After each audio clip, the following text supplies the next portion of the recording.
కదిలే కాలాన్ని బట్టి ఒక వ్యక్తి మారతాడో లేదో తెలియదు, కానీ తగిలే గాయాలను బట్టి మాత్రం వ్యక్తి ఖచ్చితంగా మారిపోతాడు. నీవు ఎప్పుడైతే నీ లక్ష్యానికి సంబంధించిన పనులతో బిజీగా ఉంటావో అప్పుడు మనుషుల మీద ప్రేమ తగ్గడం మొదలవుతుంది. బాధ నుంచి నేర్చుకున్న లెసన్స్ లైఫ్లో గొప్ప నిర్ణయాలు తీసుకునేలా చేస్తాయి.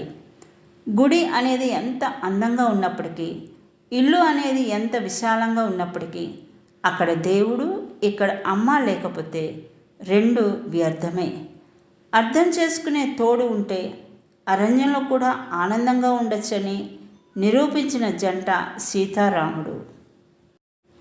ఉప్పును కూరల్లో వేస్తే రుచి ఇచ్చింది కదా అని పాలల్లో వేస్తే పనికి రాకుండా చేస్తుంది.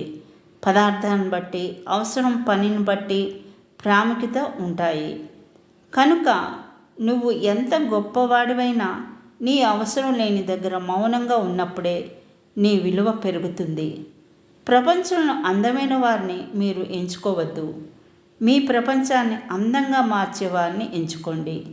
కాలం నువ్వు కలిసే వ్యక్తులను నిర్ణయిస్తుంది, హృదయం మీరు కోరే వ్యక్తులను నిర్ణయిస్తుంది, కానీ మీ ప్రవర్తన మీతో ఉండేవారిని నిర్ణయిస్తుంది.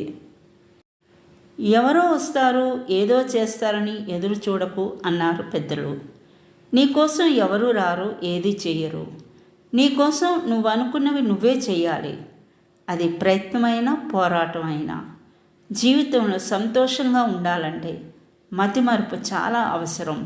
నీకు కావలసిన దానికోసం శ్రమించకుండా పోగొట్టుకునే దాని గురించి ఏడవడం మూర్ఖత్వం అవుతుంది. ఆకలిగా ఉన్నప్పుడు దొరకని ఆహారం, అలసిపోయినప్పుడు దొరకని నిద్ర, దుఃఖంలో రాని బంధాలు, కష్టాల్లో ఉన్నప్పుడు రాని స్నేహం, చచ్చిన తర్వాత చూపించే ప్రేమ వ్యర్థం. గుర్తుంచుకో, ఎవరో నీకు విలువ ఇవ్వలేదు అని నీ విలువ తగ్గిపోదు. నీ జీవితం నీకు విలువైనది. అర్థం చేసుకునే మనసు, క్షమించే గుణం, చెయ్యి అందించి ఓదార్చే స్నేహం మన జీవితానికి నిజమైన ఆస్తులు. గౌరవం, స్నేహం, ప్రేమ అనేవి మనల్ని మెచ్చి వాటంతట అవి రావాలి, కానీ బ్రతిమాలితే రావు. తొందరపాటు నిర్ణయాలు జీవితాన్ని పాడు చేస్తాయి. ఏదైనా సరే తగినంత సమయం ఇచ్చి ఆలోచించి నిర్ణయం తీసుకో. ప్రతిరోజు మంచి రోజు కాకపోవచ్చు, కానీ ప్రతిరోజు ఏదో ఒక మంచి విషయం మాత్రం ఉంటుంది.